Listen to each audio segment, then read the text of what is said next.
함께 기도하고 찬양하는 시간 갖겠습니다. 사랑이 많으신 하나님 아버지 감사합니다. 우리를 한 주간도 보호하여 주시고 또 하나님의 은혜로 인도하시고 이 자리에 나오게 하심에 감사합니다. 우리가 마음과 정성을 다하여 하나님만 예배하오니 하나님께서 우리의 예배를 홀로 영광 받아주시고 우리에게는 하나님의 사랑과 은혜와 복을 더하여 주옵소서. 모든 것에 감사드리며 예수님의 이름으로 기도하옵나이다. 아멘. 찬송가 259장 박수 치며 읽어 찬양합니다.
가운데 일어나셔서 고개 들어 주를 맞이해 고개 들어 주를 맞이해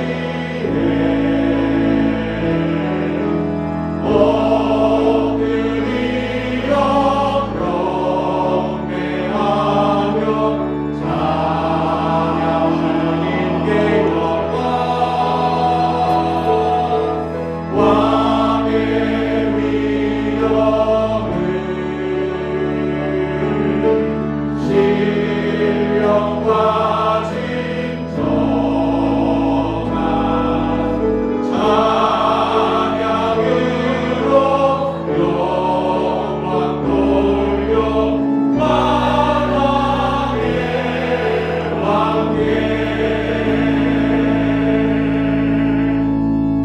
전능하사 천지를 만드신 하나님 아버지를 내가 믿사오며 그 외아들 우리 주 예수 그리스도를 믿사오니 이는 성령으로 잉태하사 동정녀 마리아에게 나시고 본디오 빌라도에게 고난을 받으사 십자가에 못 박혀 죽으시고 장사한 지 4년간에 죽은 자 가운데서 살아나시며 하늘에 오르사 전능하신 하나님의 보좌 앉아 계시다가 저리로서 산자와 죽은 자를 심판하러 오시리라. 성령을 믿사오며 거룩한 공예와 성도가 서로 교통하는 것과 죄를 사하여 주시는 것과 공의가 사는 것과 영원히 사는 것을 믿사옵나이다. 아멘.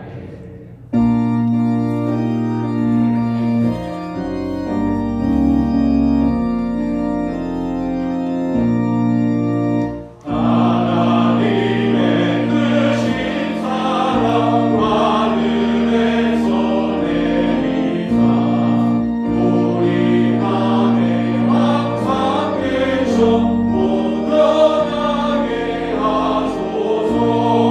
우리 주는 자비하사 사랑 무한하시니 두려워서 떠는 자를 구원하여 주소서. 걱정 근심 떠는 자를 성령 감화하시며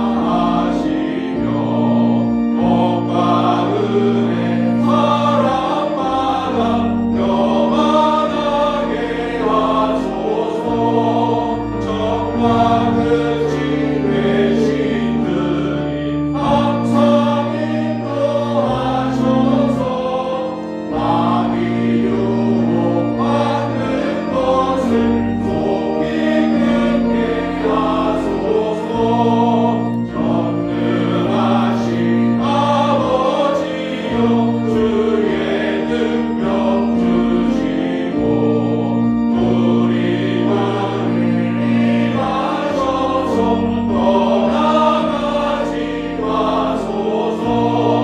주께 영광 항상 돌려 천사처럼 섬기며 주의 사랑 영영토록 찬송하게 하소서.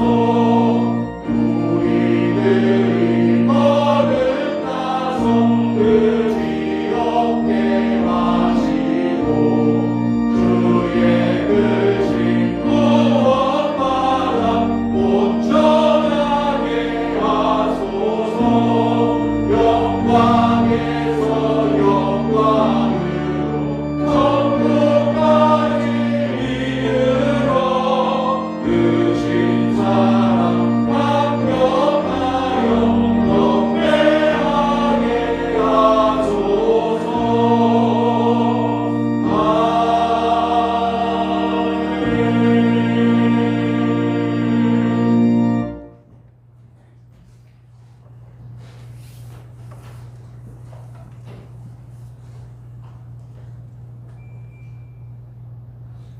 다 같이 하나님께 기도 올리겠습니다. 하나님 아버지, 은혜와 하나님의 사랑을 진심으로 감사하고 감사드립니다. 세상에 있던 저희들을 특별하게 부르시며 저희들을 사랑하는 마음으로 그리스도의 십자가에 못 박이신 예수 그리스도를 쫓아갈 수 있는 시간, 그 주님을 찬양하고 주님 앞에 나아올 수 있는 복된 자리를 허락하신 내 아버지 하나님, 우리가 믿음이 있어서가 아니라 하나님의 은혜로 오늘 이 시간 부르심을 감사하며, 하나님 이 시간 우리들은 사람의 생각과 하나님의 우리들의 마음을 강팍하기만 하고 계산적이기만 한 것입니다. 아버지 하나님, 모든 것들을 다 내려놓을 수 있고 믿음으로 바라볼 수 있는 귀한 복된 시간이 될 수 있도록 도우시옵소서. 이 시간도 성령 하나님께서 내주하시고 성령께서 강하게 충만케 하시는 은혜가 있게 하시고, 하나님의 말씀을 통하여 우리는 새로워지고 거듭날 수 있는 복된 시간 되게 하여 주옵소서. 우리가 예수 그리스도 안에 있다고 하면서 하나님의 자녀라고 하면서 우리는 어떠한 한계를 짓고 여기까지가 그리스도의 사랑이고 여기까지가 하나님의 사랑인 줄 알고 우리를 그만큼만 사랑하고 그만큼만 믿음을 사용할 수밖에 없는 어리석고 무지한 믿음이 없는 자들이옵니다. 하나님, 오늘도 말씀을 통하여 오늘도 하나님의 뜻을, 하나님의 마음을 돌아보기를 원하며 그리스도의 정신으로 하나님의 사랑을 배워가며 믿음 있는 자가 되어 성령 충만하여 하나님을 기쁘게 드리고 하나님의 나라를 세워드릴 수 있는 귀한 은혜가 오늘도 넘치고 넘쳐날 수 있도록 도와주옵소서. 우리의 강팍한 마음을 다 이 시간도 내려놓고 온유함으로 주님, 나는 아무것도 할 수 없습니다. 오직 하나님을 의지하고 하나님만 바라볼 수 없으니 하나님, 이 시간도 성령께서 함께하여 주셔서 우리 하나님이 나의 아버지가 되고 아버지가 되었음을 감사하고 기뻐할 수 있는 복된 시간 되게 하여 주옵소서.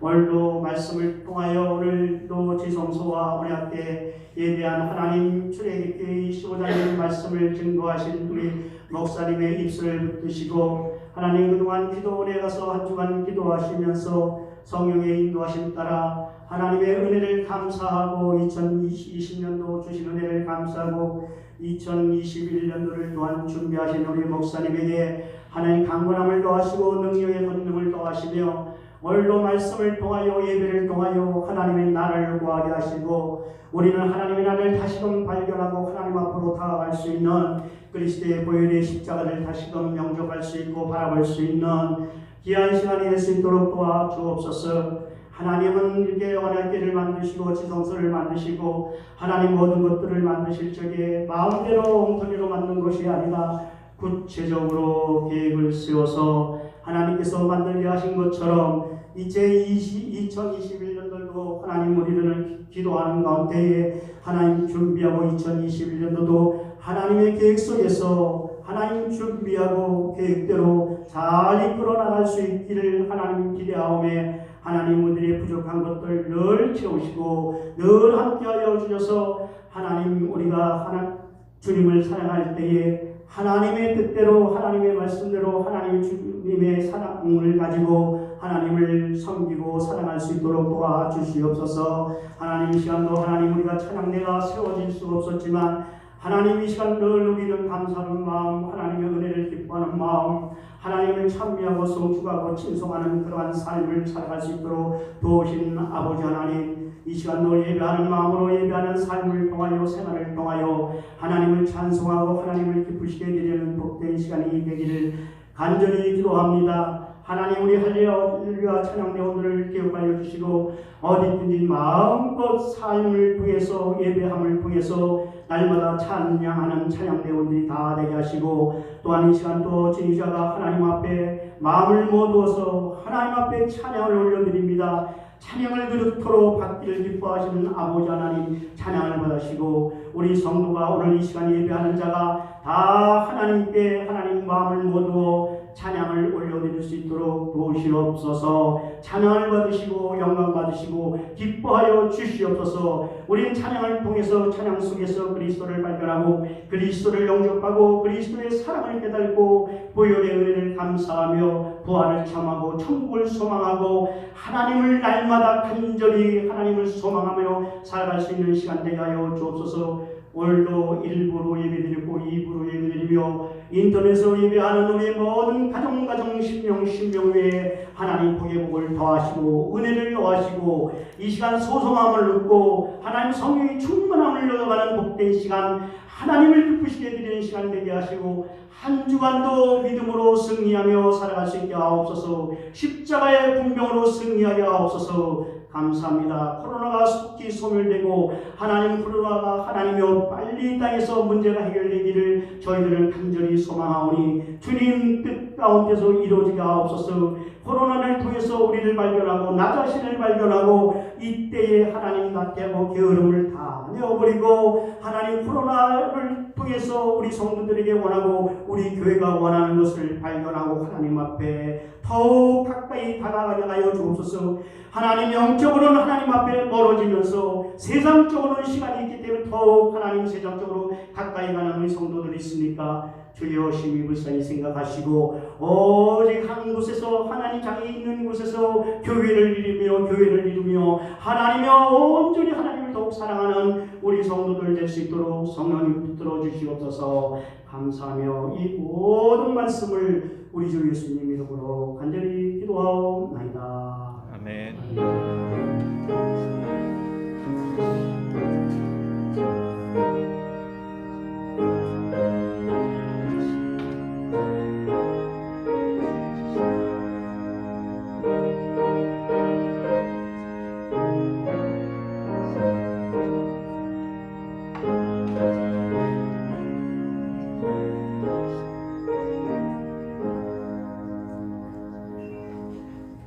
하나님의 말씀은 출애굽기 25장 10절에서 22절 말씀입니다.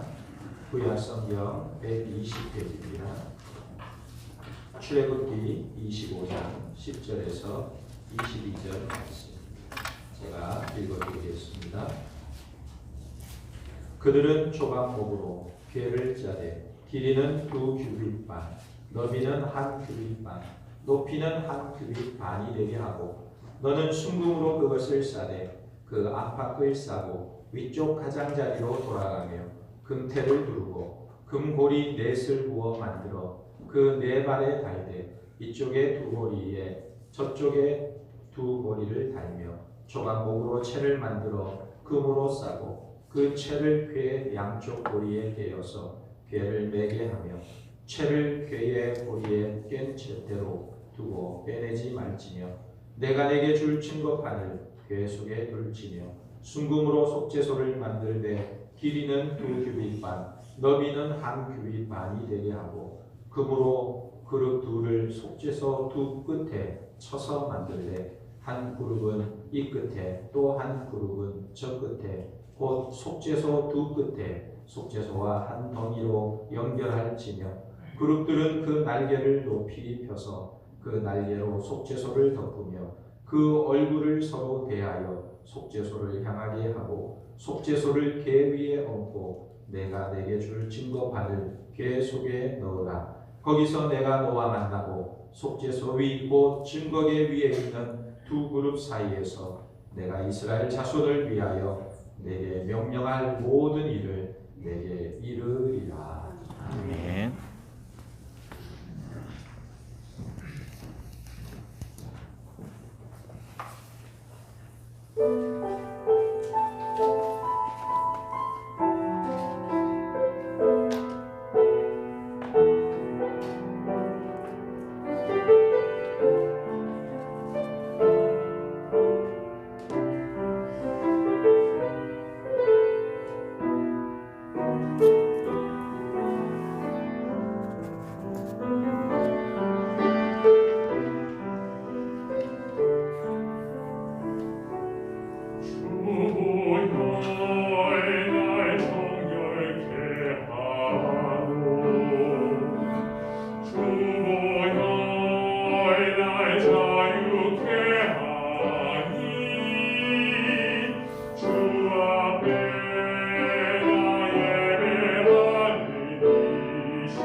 교회 소식을 전해드리겠습니다. 주보를 참고하시기 바랍니다.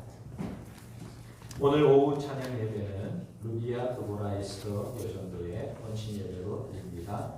회원들은 잘 준비해 주시고 참여해 주시기 바랍니다. 세례식이 11월 29일 주일에 있습니다. 학습 세례, 유아 세례, 입교 해당되시는 분들은 신청을 해주시고 또 11월 28일 토요일 문답을 마치시고 세례에 임해 주시기 바랍니다. 2021년도 달력이 나왔습니다. 이번엔 좀 빨리 나왔는데요. 여러분들이 예배 마치고 돌아가실 때 가정당 한 부씩 수령해 가시기 바랍니다. 나머지 소식은 주보를 참고하시기 바랍니다. 자, 이제 우리 이렇게 한번 인사하겠습니다. 잘 오셨습니다. 축복합니다. 오늘 말씀은 지성소의 언약궤라는 제목으로 말씀을 전하겠습니다. 오늘 여러분들 주보에 보면 3면에 성막과 또 지성소의 법궤, 언약궤의 그림이 예제되어 있습니다. 이 그림을 참고하시면 하나님께서 만드시라고 한 이 언약궤의 모습에 대해서 여러분들이 좀 이해하기가 쉬울 것입니다. 하나님은 시내산에서 이스라엘 백성들과 언약식을 맺고 성막을 지으라고 하셨습니다. 그리고 오늘 말씀에서는 이스라엘 백성들에게 지성소에 둘 언약궤를 만들라고 말씀하고 있습니다. 이 언약궤를 만들라고 하시는 이유는 언약궤가 가장 중요하기 때문에 그렇습니다. 오래전에 인디아나 존스라는 영화가 있었죠. 이 영화의 제목이 레이더스였는데 그런데 이 영화의 원 제목은 레이더스 오브 더 로스트 아크이라는 제목입니다. 무엇을 말하냐면 잃어버린 언약궤의 수색자 이런 제목이었던 것입니다. 한 고고학자가 잃어버린 언약궤를 찾아서 그 찾아내는 이 내용들이 나오는데 아주 흥미진진하게 펼쳐집니다. 그런데 이 영화가 만들어진 배경이 있습니다.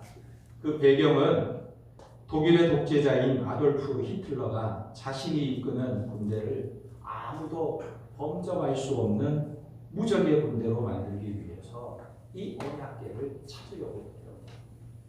그래서 이것이 도구가 되어서 영화로까지 만들어지게 된 것입니다.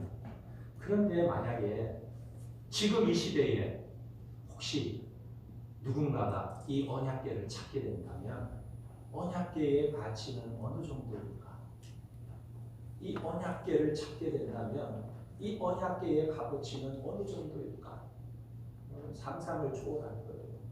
생각도 하기 어려울 정도로 어마어마한 가치의 물건이 될 것입니다.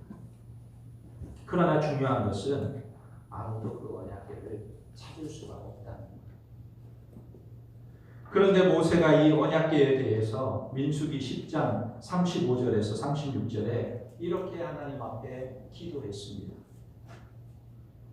궤가 떠날 때에는 모세가 말하되 여호와여 일어나사 주의 대적들을 흩으시고 주를 미워하는 자가 주 앞에서 도망하게 하소서 하였고 궤가 쉴 때에는 말하되 여호와여 이스라엘 종족들에게로 돌아오소서 하였더라. 그러니까 모세는 언약궤가 나가면 원수들이 물러가고 언약궤가 정지하면 이스라엘 백성들에게 평안을 주시옵소서 이렇게 간구했던 것입니다. 그래서 하나님은 모세가 기도한 대로 언약궤가 행진할 때에는 원수들을 물리쳐 주시고 언약궤가 정지할 때에는 백성들에게 평안을 베풀어 주신 것입니다. 그런데 오늘 하나님께서 이 언약궤를 만들라고 하신 이유가 무엇이냐? 왜 이스라엘 백성들에게 언약궤를 만들라고 하셨을까? 이 언약궤 자체에 하나님께서 특별한 힘이나 신비로운 능력을 넣어두시기 위해서 언약궤를 만들라고 하셨을까? 그것은 아니에요. 언약궤는 어떤 마술상자 같은 것이 아닙니다. 그런데 이스라엘의 역사를 보면 이 언약궤를 마술적인 방법으로 사용했던 적이 있습니다. 마술적인 방법으로 사용하려다가 낭패를 당한 일도 있어요. 사무엘상 4장에 보면 엘리 제사장 시대 때에 이스라엘과 블레셋 사이에 전쟁이 일어났습니다. 이때 엘리의 두 아들, 이 엘리의 두 아들은 성경에 불량자라고 기록되어 있어요. 불량자. 하나님 앞에 바친 재물을 자기가 마음대로 꺼내먹고 성전에서 수정드는 여인들과 동침하기도 하고 아주 불량한 사람들이었어요. 그런데 이 불량자인 홈리와 비느하스가 당시에 실로에 있던 언약궤를 가지고 전쟁에 나가면 우리가 승리할 수 있을 것이다. 이렇게 생각했습니다. 그리고 언약궤를 가지고 전쟁에 나간 그 결과는 아주 처참하게 되었습니다. 이스라엘의 군사 3만 명이 죽고 언약궤는 뺏기고 홈리와 비느하스도 죽게 되었습니다. 그래, 언약궤마저 빼앗겨버린 채로 전쟁은 크게 패배하고 말았던 것입니다. 이것은 무엇을 말합니까? 언약궤 자체에 신성한 능력이 있는 것이 아니라 이 언약궤와 하나님의 영광이 함께 할 때 언약궤가 힘이 있다는 것입니다. 하나님의 영광이 함께 할 때. 그러나 하나님의 영광이 떠나버리면 아무것도 아니라는 거예요.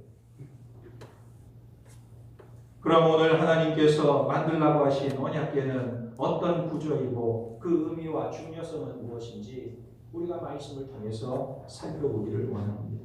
첫째로 이 언약궤는 어떤 구조를 가지고 있느냐. 언약궤라는 단어를 보면 구약 성경에 200번 정도 나옵니다. 그리고 그 명칭도 여러 가지로 명칭하고 있는데 22가지나 해요. 여호와의 궤, 하나님의 궤, 언약궤, 증거궤, 법궤 이렇게 여러 가지 명칭으로 언약궤를 부르고 있는 것입니다. 신명기 10장 3절에 보면 내가 조각목으로 궤를 만들고 처음 것과 같은 돌판 둘을 다듬어 손에 들고 산에 오르매. 그런데 여기서 언약궤의 재료는 무엇이냐? 조각목으로 만들었다 말하고 있습니다. 이 조각목은 성경에서 시딤 나무라고도 말합니다. 이 시딤 나무는 우리말로 말하면 아카시아 나무예요. 아카시아. 여러분 아카시아 나무 아시죠? 아카시아는 향도 좋고 그래서 아카시아 꽃도 나오고 아카시아 꿀도 나오고 아카시아 꽃을 가지고 차도 만들어 마시고 아카시아는 향이 참 좋아요. 그런데 이 아카시아 나무는 향도 좋지만 나무 자체가 내구성이 아주 단단하고 아주 강해서 벌레가 침투하지 못하는 나무라고 합니다. 그래서 이 조각나무는 언약궤를 만드는 데 쓰이게 된 것입니다. 그리고 언약궤의 모양은 직사각형으로 되어 있습니다. 그 모양은 가로 2.5 세로 1.5 큐빗, 높이 1.5 큐빗, 직사각형의 나무 상자인 것입니다. 여러분들이 사과 상자 생각하면 비슷해요. 나무로 짠 사과 상자를 생각하면 그 모양이 비슷한 것입니다. 그런데 한 큐빗이 어느 정도인가? 성인의 팔꿈치에서부터 중지 끝까지를 한 큐빗이라고 해요. 그런데 사람마다 팔 길이가 다 다르잖아요. 다 다르기 때문에 정확한 치수는 말할 수 없지만 일반적으로 한 큐빗을 45cm라고 보는 것입니다. 그렇게 보면 언약궤의 가로가 116cm가 되고 세로가 76cm가 되고 높이가 76cm 정도 되는 작은 나무 상자가 언약궤인 것입니다. 그리고 이 언약궤는 정금으로 안팎을 모두 다 입혔습니다. 아랫부분에는 4개의 도금한 꼬리를 만들었고 2개씩 채를 깨는데 사용을 했습니다. 이 채 또한 조각나무로 만들고 거기에 금을 입혔습니다. 그리고 채는 항상 끼워 놓은 채로 지성소에 놓으라고 말씀하고 있습니다. 그러니까 이 말씀은 무엇을 의미합니까? 이 언약궤를 다룰 때에는 항상 하나님의 말씀대로, 하나님이 말씀하신 대로 다뤄야 한다는 것을 강조하고 있는 거예요. 그러니까 언약궤를 운반할 때에는 어떻게 운반해야 하는가? 민수기 4장에 보면 반드시 고앗 자손이 어깨에 매라 이렇게 말씀했어요. 손으로 만지거나 뚜껑을 열어보거나 그렇게 하면 죽임을 당할 것이다 말씀하셨어요. 절대로 손으로 만지거나 뚜껑을 열어보지 말라고 말씀하신 것입니다. 그리고 이 언약궤 위판 뚜껑을 가리켜서 속죄소라고 불렀습니다. 언약궤 상자를 만들었으니까 뚜껑이 있어야 하는데 이 뚜껑을 가리켜서 속죄소라고 했어요. 속죄소는 무엇입니까? 대제사장이 피를 뿌리는 곳입니다. 다시 말하면 용서의 은혜를 베푸는 곳이라 해서 이 속죄소를 가리켜서 시은소라고도 불렀습니다. 시은소, 언약궤의 뚜껑. 그리고 이 뚜껑의 양쪽 끝으로는 두 그룹의 천사가 있는데 날개를 편 채 언약궤를 덮은 모습을 하고 있는 것입니다. 천사가 날개를 펴서 고개를 숙이고 있어요. 왜 고개를 숙이고 있습니까? 그것은 천사라 할지라도 하나님의 임재하시는 그 영광을 감당하기가 어려운 것입니다. 그래서 감히 하나님의 영광을 쳐다볼 수 없기 때문에 고개를 숙이고 있는 것입니다. 그러면 중요한 것이 이 언약궤 속에는 무엇이 들어있느냐 하는 것입니다. 왜 이 상자를 만들었느냐? 이 언약궤 속에 무엇이 들어있느냐 하는 것입니다. 히브리서 9장 4절에 보면 금 향로와 사면을 금으로 싼 언약궤가 있고 그 안에 만나를 담은 금 항아리와 아론의 쌍난 지팡이와 언약의 돌판들이 있고 그랬어요. 언약의 두 돌판 무엇을 말합니까? 십계명을 말하죠. 그리고 만나를 담은 금 항아리 또 아론의 쌍난 지팡이 이 세 가지가 언약궤 안에 들어있었다는 것입니다. 그런데 이것은 무엇을 상징할까요? 왜 하나님은 언약궤 속에 그런 것을 넣어두라고 말씀하셨습니까? 이것이 상징하는 것이 무엇이냐면 바로 인간의 죄를 상징하고 있기 때문에 그렇습니다. 십계명을 생각해 보세요. 하나님께서 인간들에게 언약을 맺고 계명을 주셨는데 사람은 언제나 하나님의 계명을 어기는 것을 아론의 쌍난 지팡이는 하나님이 세우신 지도자 모세와 아론의 지도력에 도전한 고라와 다단과 아비람 그들의 반역죄를 상징하는 그리고 만나는 무엇입니까? 이스라엘 백성들이 광야에서 40년 동안 만나를 먹고 살았습니다. 하나님께서 어느 날 하늘에서 내려주신 만나를 먹고 살았는데 이스라엘 백성들은 그 만나를 먹으면서 처음에는 이게 뭐냐? 이렇게 맛있는 음식이 어디에 있느냐? 만나! 그랬어요. 그런데 나중에는 이 만나 지겹다. 이렇게 맛없는 게 있을 수 있나? 너무 식상하다. 이 만나 도저히 못 먹겠다. 애굽의 음식이 생각난다. 원망하고 불평을 했습니다. 그러니까 이 만나는 이스라엘 백성들의 항상 불평과 원망을 쏟아놓았던 것을 상징합니다. 그러니까 이 언약궤 속에 무엇이 있습니까? 인간의 죄를 상징하는 것들이 들어있는 것입니다. 그래서 그 위에 뚜껑, 속죄소 뚜껑에다가 피를 뿌리는 것은 이 희생의 제물의 피가 인간의 모든 죄를 덮어준다라는 것을 의미하고 있는 것입니다. 그러면 이 언약궤는 이스라엘 역사 속에서 어떤 역할을 했습니까? 여러분 이 언약궤 자체가 하나님이 아니세요.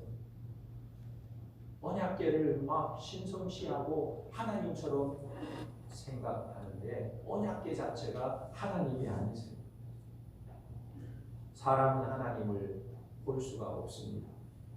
인간의 육안으로는 절대 하나님을 볼 수가 없어요. 심지어 모세를 보면 모세는 하나님과 친구처럼 이야기를 나눴지만 이 모세조차도 하나님의 얼굴을 본 적이 없다라고 성경이 기록하고 있습니다. 그러나 하나님의 언약궤 위 속죄소에 하나님께서 임재하실 때 구름으로 임재하셨어요. 그래서 이스라엘 백성들이 행진할 때에는 낮에는 구름기둥 하나님의 임재하심을 보고 밤에는 불기둥으로 저들의 걸음을 인도하실 때 하나님의 임재하심을 볼 수가 있었던 것입니다. 하나님은 불기둥과 구름기둥으로 이스라엘 백성들을 인도하셨던 거예요.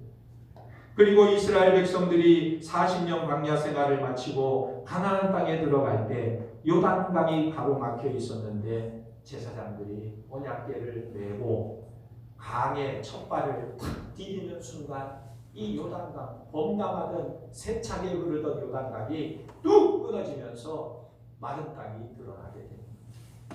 그래서 그 요단강을 마른 땅처럼 밟고 이스라엘 백성들이 건너가게 된 것입니다. 안 믿는 사람들은 그렇게 말해요. 아니, 언약궤를 메고 강물에 발을 디딘다고 해서 어떻게 그 세차게 흐르던 강물이 뚝 끊어지고 마른 땅이 드러날 수 있느냐? 안 믿으니까, 하나님을 안 믿으니까 그렇게 말할 수 있겠지요. 그러나 저는 믿습니다. 언약궤를 메고 요단강을 첫 발을 디딜 때 강 물줄기가 뚝 끊어지고 마른 땅이 드러나게 된 것을 믿어요. 왜요? 하나님은 창조주 하나님이세요. 우주 만물을 만드신 하나님이십니다. 빛이 있으라 하실 때 빛이 있었고 해와 달과 별들도 말씀으로 만드셨어요. 이 지구도 하나님이 말씀으로 만드셨어요. 말씀으로 모든 것을 다 창조하시는 하나님께서 말씀으로 그 요단강을 멈추게도 할 수 있는 것입니다. 창조주 하나님에게는 아무것도 아닌 것입니다. 그리고 가나안 땅에 도착한 이스라엘 백성들은 첫 번째 전투로 난공불락의 요새 여리고성을 맞닥뜨리게 됩니다. 이때 하나님께서 여호수아에게 말씀하세요. 여호수아 6장 3절에서 4절에 너희 모든 군사는 그 성을 둘러 성 주위를 매일 한 번씩 돌되 엿새 동안을 그리하라. 제사장 7은 7 양각 나팔을 잡고 언약궤 앞에서 나아갈 것이요. 여리고성을 무너뜨리는데도 언약궤를 맨 제사장들이 제일 앞에 서서 나아갔다 말씀하고 있습니다. 그러니까 하나님의 말씀에 순종했던 이스라엘 백성들은 7째 되던 날에 양각 나팔을 불자 여리고성이 무너지고 전투에서 승리하게 됩니다. 그 강력한 여리고성, 그 요새화된 여리고성을 언약궤를 메고 그 뒤를 따라 돌기만 했더니 와르르 무너지게 된 것입니다.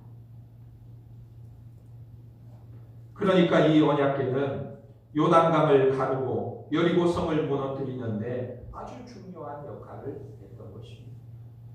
그러나 이렇게 이스라엘 백성들이 언약궤를 따라감으로 승리만 하는 것은 아닙니다.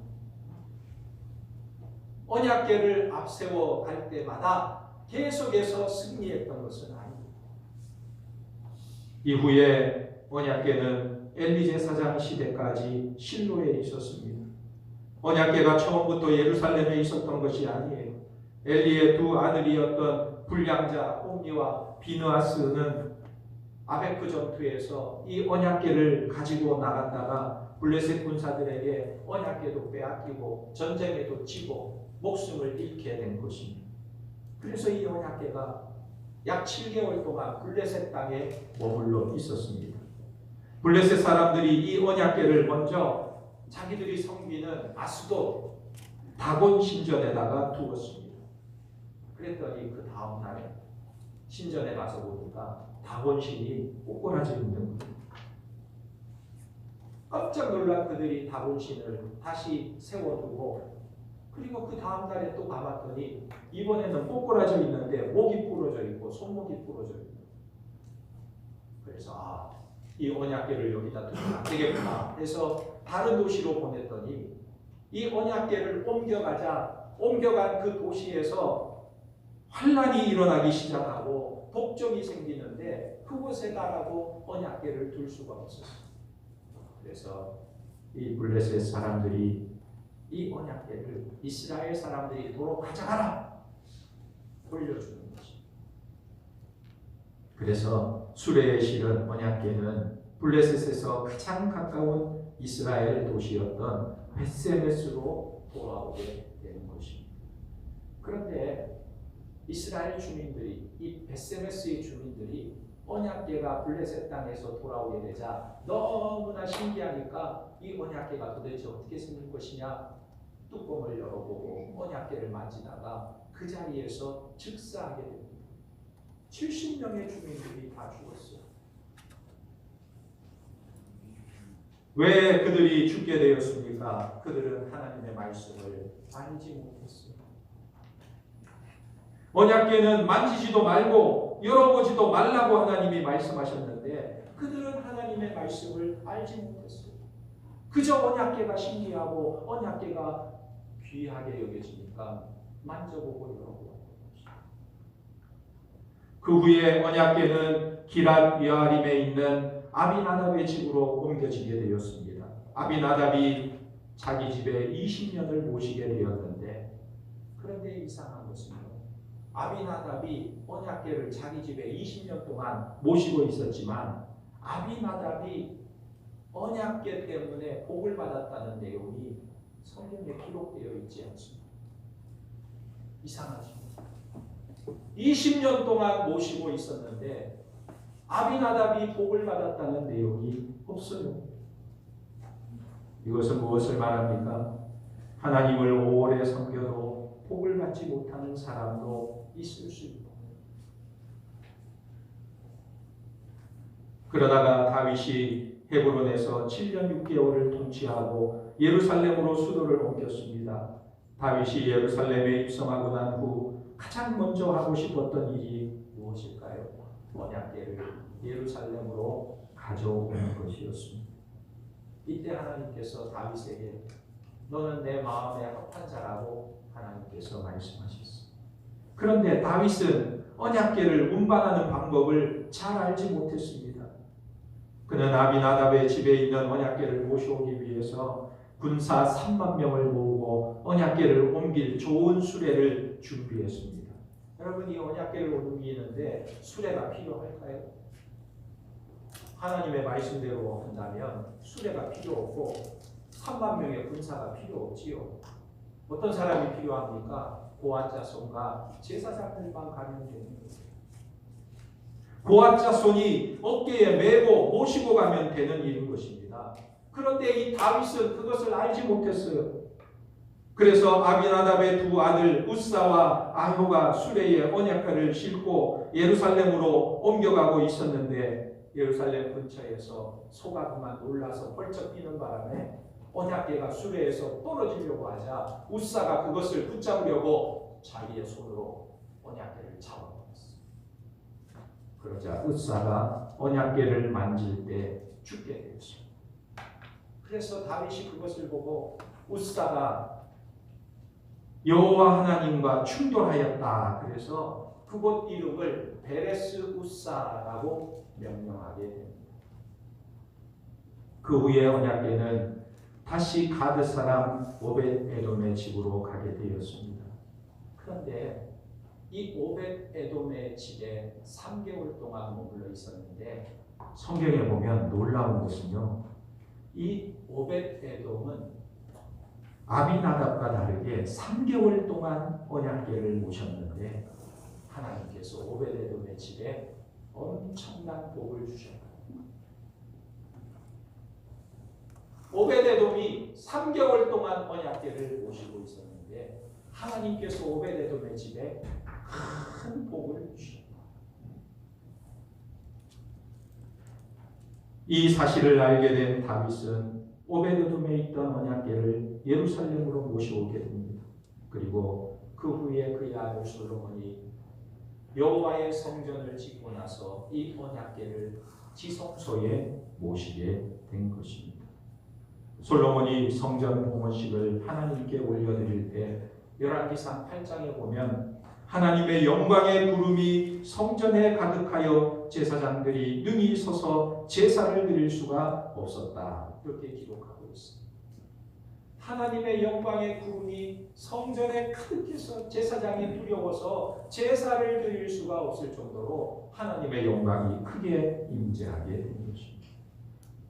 여러분, 하나님은 이 언약궤가 있는 곳에 함께 하시고 하나님의 영광을 나타내셨습니다. 그런데 중요한 것은 이스라엘 백성들이 이렇게 언약궤를 통해서 하나님의 영광이 임재하는 것을 경험하고도 하나님께 큰 영광을 올려드리고도 유다 백성들이 하나님의 법을 어기고 하나님의 언약을 어기고 우상 숭배에 빠져서 죄를 짓게 된 것입니다. 그래서 결국은 BC 587년 바벨론 왕 느부갓네살에 의해서 예루살렘이 멸망당하게 됩니다. 그때 바벨론 군사들에 의해서 예루살렘 성전이 파괴되었는데 예루살렘 성전이 파괴될 때에도 아무런 일도 일어나지 않았어요. 그리고 성전 안에 지성소에 두었던 언약궤는 그때 당시에 어디로 사라졌는지 잃어버렸어요. 언약궤가 예루살렘 성전 지성소에서 사라지는데도 아무런 일도 일어나지 않았습니다. 느부갓네살 왕 시대에 언약궤는 어디로 갔는지 행방조차도 알 수 없을 정도로 사라졌고, 만약에 지금 그 언약궤를 발견하게 된다면 어떻게 될까요? 고고학적으로 어마어마한 가치가 있는 귀한 물건이 될 거예요. 그러나 영적으로 보면 크게 의미는 없는 것입니다. 왜요? 이 언약궤가 예표하는 예수 그리스도께서 실제로 이 땅에 오셔서 우리에게 다 하나님의 뜻을 이루어 주셨기 때문에. 그러면 언약궤의 중요성은 무엇일까요? 그 중요성에 대해서 오늘과 또 다음 주에 두 번에 걸쳐서 여러분들에게 말씀드리겠습니다. 첫 번째는 이 언약궤의 중요성은 하나님께서 당신의 백성들에게 말씀을 주시는 곳입니다. 말씀을 주시는 곳입니다. 출애굽기 25장 22절에 거기서 내가 너와 만나고 속죄소 위 곧 증거궤 위에 있는 두 그룹 사이에서 내가 이스라엘 자손을 위하여 내게 명령할 모든 일을 내게 이루리라. 하나님께서 언약궤 위 속죄소에 구름으로 임재하시고 하나님께서 그곳에서 모세와 이스라엘 백성들에게 말씀하시겠다고 약속하고 계십니다. 두 번째로 언약궤의 중요성은 하나님께서 자기 백성들의 기도를 들어주시는 장소라는 것입니다. 우리가 하나님 앞에 기도할 때 하나님께서 그 기도를 들으시겠다는 것.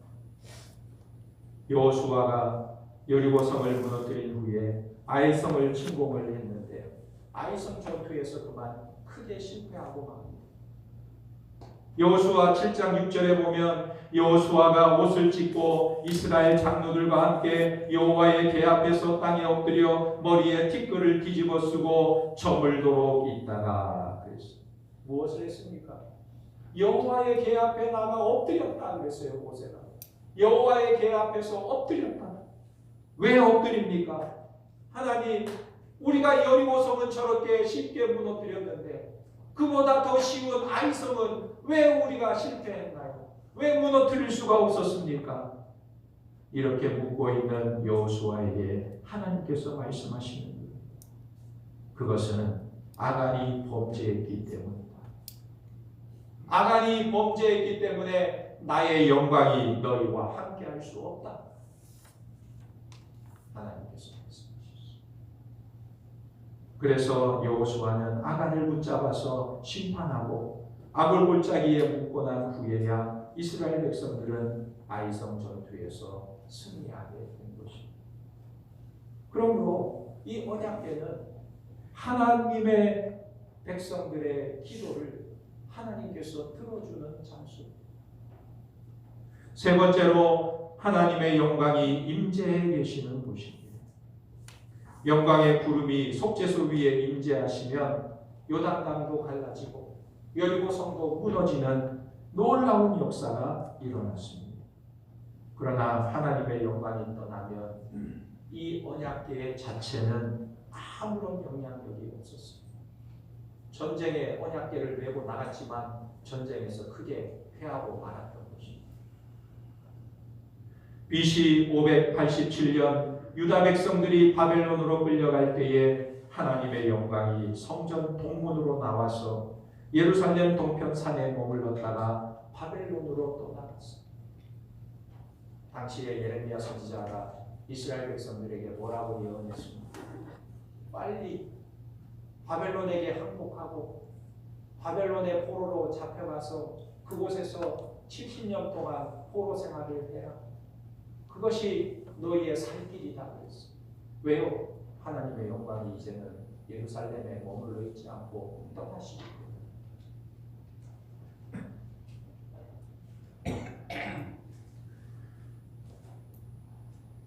하나님의 영광이 바벨론으로 떠나가 버렸어요. 그러니까 그때의 성전이 완전히 파괴되면서도 언약궤도 사라지게 된 것입니다. 지금은 언약궤를 찾을 수가 없어요. 어디에 있는지 알 수가 없어요. 오늘 하나님은 왜 이스라엘 백성들에게 언약궤를 만들라고 말씀하셨습니까? 그것은 이스라엘 백성들에게 하나님이 요구하시는 것이 한 가지 있어요. 너희는 여호와의 말씀을 따르라는 거예요. 하나님의 말씀을 따르라는 것입니다. 하나님과 동행하는 삶을 살라는 거예요. 우리 하나님은 참으로 겸손하신 분이십니다. 하나님께서 어디에 임재하셨어요? 이스라엘 백성들과 함께하기 위해서 그 조그마한 사과상자만한 언약궤 위에 하나님께서 임재하셨어요. 솔로몬이 성전을 짓고 나서 웅장한 성전을 짓고 나서 뭐라고 봉헌하면서 뭐라고 고백했습니까? 하나님께서 과연 여기 거하시겠습니까? 하나님같이 크신 분이 하늘의 하늘이라도 우주라도 하나님을 감당하지 못할 텐데 이 초라한 성전에 하나님이 거하시겠습니까? 이렇게 고백을 했습니다. 그런데 하나님은 이스라엘 백성들과 함께하기 위해서 그 조그마한 상자 언약궤 위에 거하기를 원하십니다. 그러므로 우리는 늘 하나님의 말씀을 따라 살아야 하는 것입니다.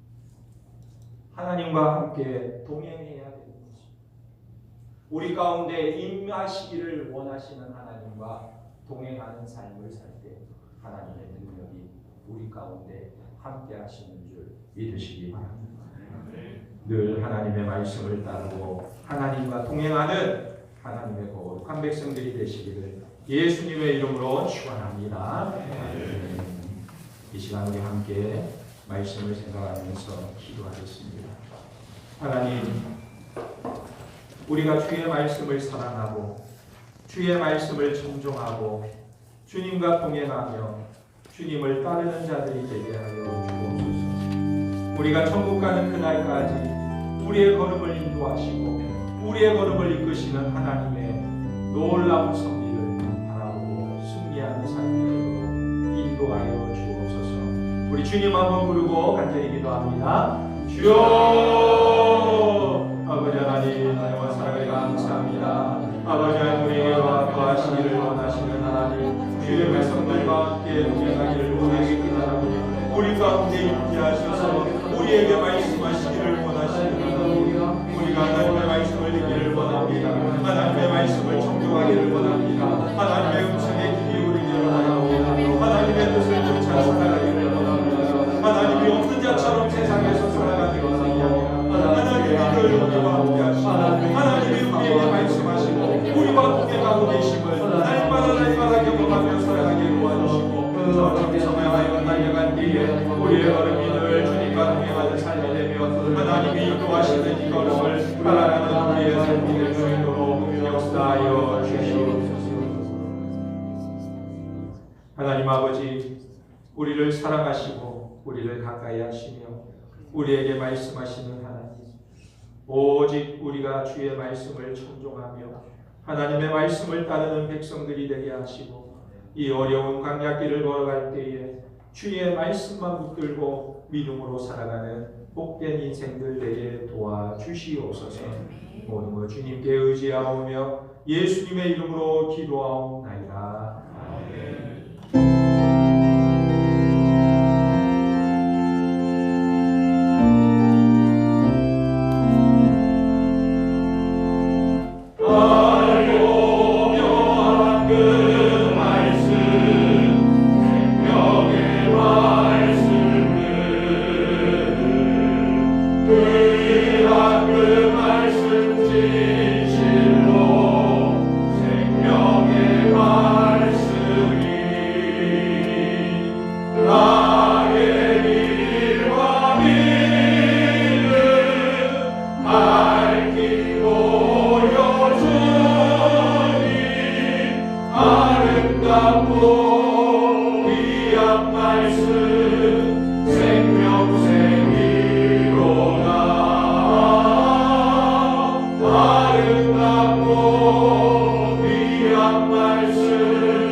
귀한 물질을 구별하여 주님께 올려드립니다.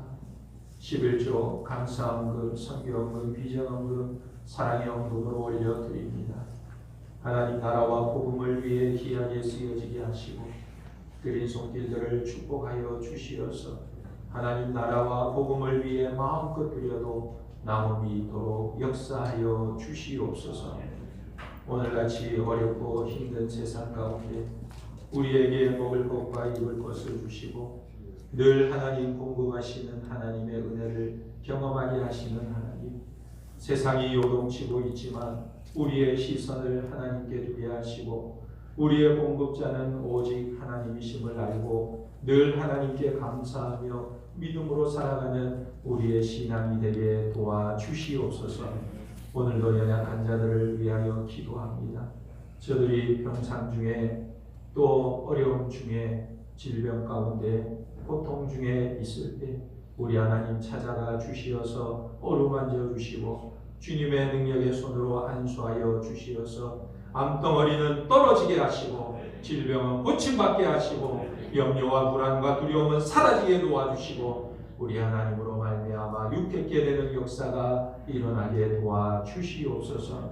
어떤 어려움과 힘든 상황 속에서도 하나님이 어루만져 주시고 우리 하나님이 풀어주시고 하나님으로 말미암아 해결되는 은혜가 있게 도와주시옵소서. 하나님 아버지, 우리의 가정과 자녀들과 직장과 사업과 결혼과 취업과 우리의 삶의 모든 문제들을 하나님의 손에 올려드립니다. 하나님의 때에 하나님이 간섭하셔서 하나님이 주시는 열매가 나타날 줄 믿사오니 우리 하나님을 바라보며 의지하며 믿음으로 나아갈 수 있도록 역사하여 주시옵소서. 오늘도 곳곳에서 예배드리는 가정들을 기억하여 주시고 은혜를 베풀어 주시고 하나님 저를 만나 주셔서 우리 하나님의 은혜로 말미암아 우리가 같은 하나님의 임재하심을 경험할 수 있도록 역사하여 주시옵소서.